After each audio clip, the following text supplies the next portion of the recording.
Seringkali kita dihadapkan pada ada banyak perilaku yang kontradiksi atau perilaku yang bertentangan. A'udzu billahi minasy syaithanir rajim. Bismillahirrahmanirrahim. Alhamdulillahi rabbil alamin. Ar-Rahmanir Rahim. Maliki yaumiddin. Iyyaka na'budu wa iyyaka nasta'in. اهدنا الصراط المستقيم صراط الذين أنعمت عليهم غير المغضوب عليهم ولا الضالين.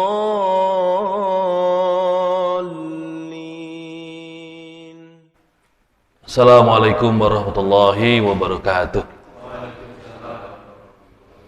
Bismillahirrahmanirrahim. Alhamdulillahilladzi arsala rasulahu bil huda wa dinil haq liyudhhirahu ala dini kullihi wa kafa billahi syahida. Asyhadu an la ilaha illallah wa asyhadu anna Muhammadan abduhu wa rasuluh. Allahumma sholli ala Muhammad wa ala ali Muhammad. Qala Allah ta'ala fil Qur'anil Karim, a'udzu billahi minasy syaithanir rajim. Bismillahirrahmanirrahim. Ya ayyuhalladzina amanu udkhulu fis silmi kafah wa la tattabi'u khutuwatis syaitan innahu lakum aduwwum mubin. Al-ayah. Puji dan syukur kita panjatkan kepada Allah yang Maha Ghafur agar kita termasuk orang yang bersyukur. Alhamdulillah detik ini berkat kudrah dan inayah Allah subhanahu wa ta'ala kita semua masih diberikan sehat walafiat di saat banyak orang yang dirawat. Alhamdulillah detik ini kita masih oleh Allah diberikan panjang umur di saat banyak orang yang telah dikubur, serta kita semua masih diberikan hidayatul iman, hidayatul Islam dalam jiwa kita, sehingga kita berhasil menaklukkan segala halangan rintangan untuk tidak berangkat ke masjid dan melaksanakan thalabul ilmi. Salawat dan salam semoga senantiasa tercurah limpah kepada Nabi besar Muhammad sallallahu alaihi wasallam, pada keluarganya, sahabatnya, tabi'ut tabi'in, dan kita sebagai umatnya. Iwati rahimakumullah, alhamdulillah kita bisa melaksanakan kembali jihad ngaji ahad atau haji ahad mengaji oleh keluarga besar DKM, dan mudah-mudahan spirit jihad literasi atau thalabul ilmi di jamaah akan terus membara sampai akhir hayat kita, karena satu di antara ibadah yang tidak boleh lepas, yaitu dari mulai lahir sampai menjelang ajal, yaitu ibadah thalabul ilmi. Dan itu berarti Allah dan Rasul menginginkan kita agar umat Islam ini umat yang cerdas, umat yang pintar, dan umat yang punya wawasan dalam mengarungi kehidupan.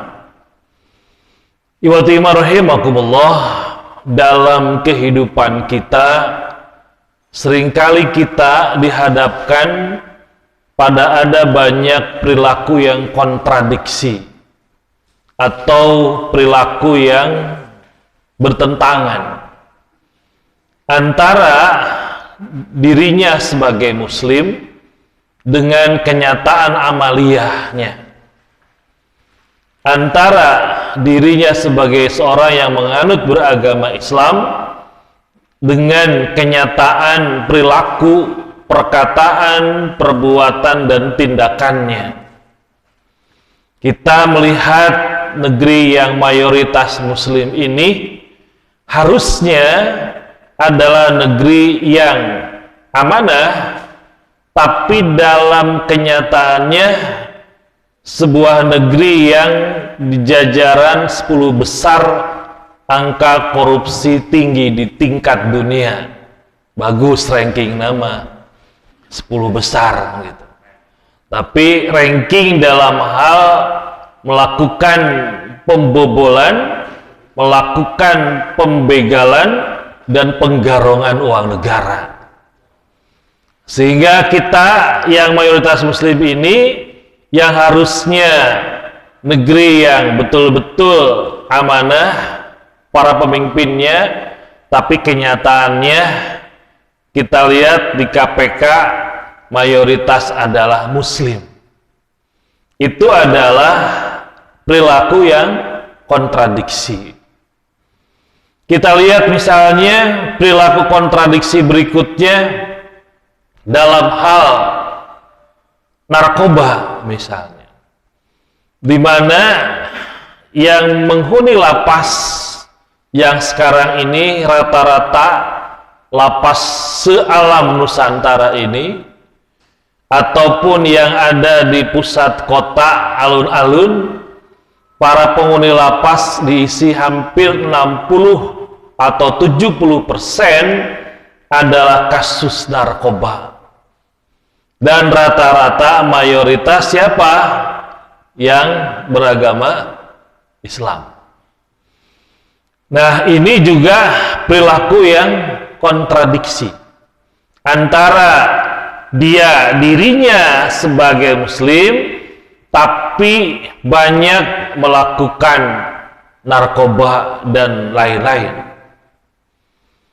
Banyak sekali perilaku-perilaku kontradiksi yang kita saksikan dalam kehidupan kita.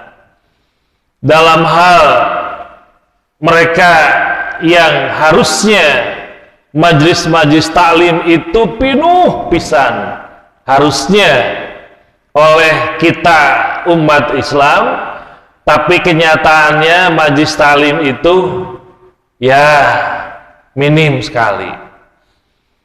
Nah, tentu ini menjadi hal yang mesti kita cermati. Mengapa iwati iman hal ini terjadi?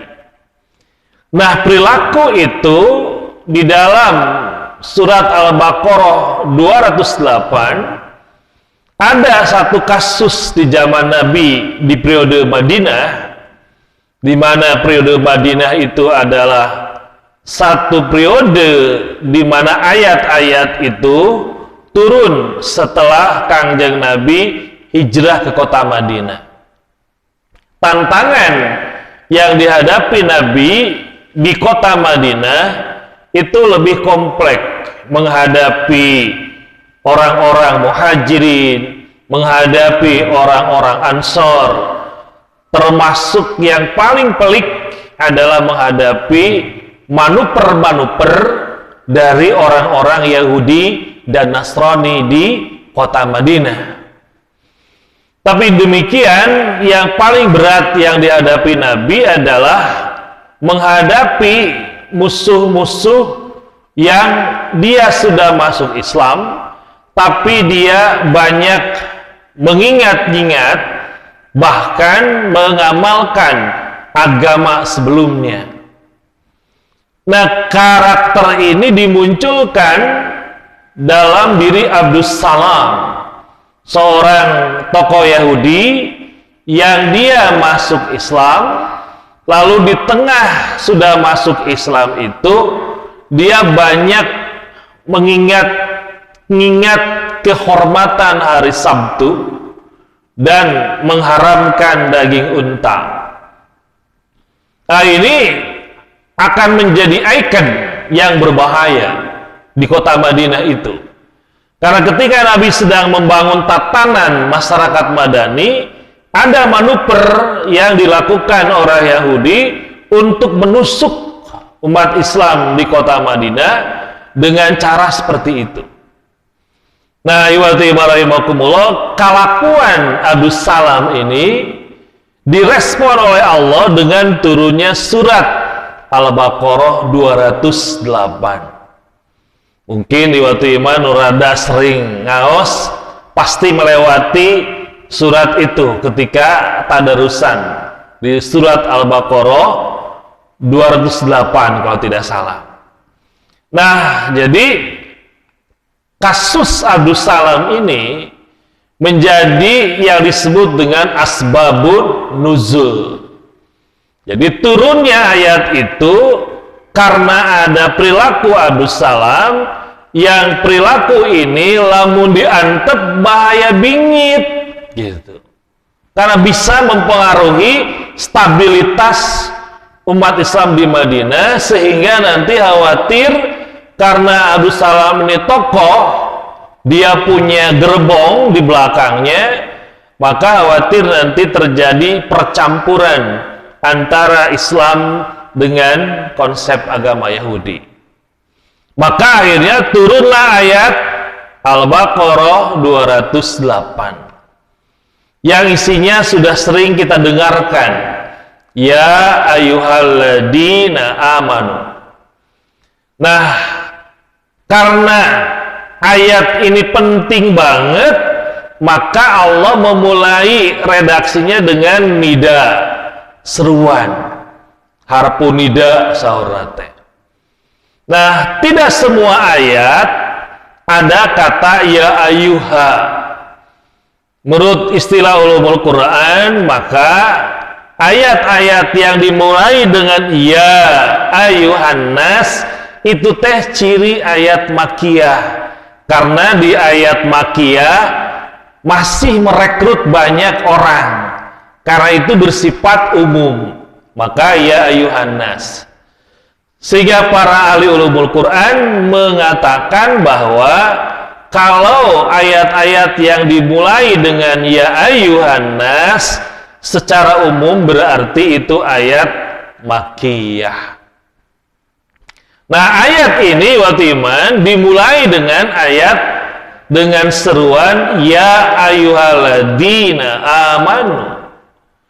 Kenapa? Karena ayat ini turun di kota Madinah. Ayat ini turun setelah Rasulullah hijrah, sehingga ayat itu dimulai dengan ya ayyuhalladzina amanu, karena yang diseru adalah orang-orang yang telah beriman. Dan ini adalah ciri khas dari surat-surat Madaniyah secara umum. Dan tentu kenapa dimulai dengan seruan? Biasanya bapak-bapak lamun ngegeruan atau manggil anak-anak bisa dengan kata hey gitu, atau bisa dalam biasa aja kadieu gitu.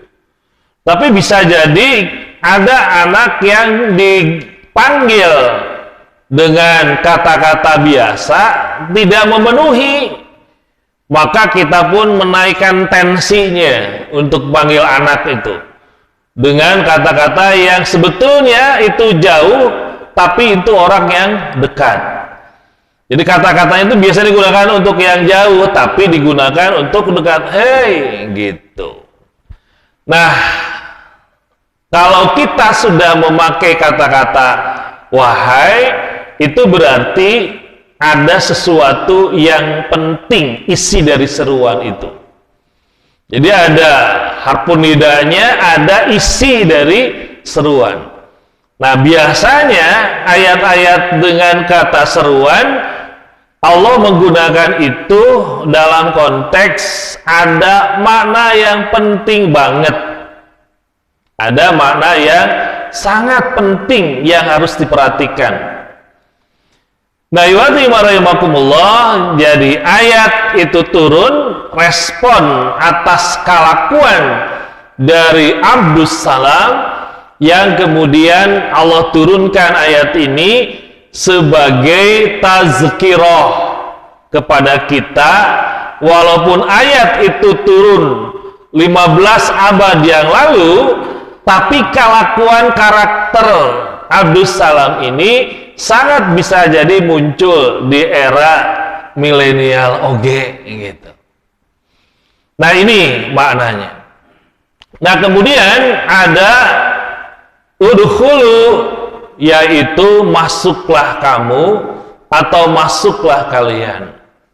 Di sini ada perintah supaya kita masuk kepada agama pisilmi, ke dalam agama.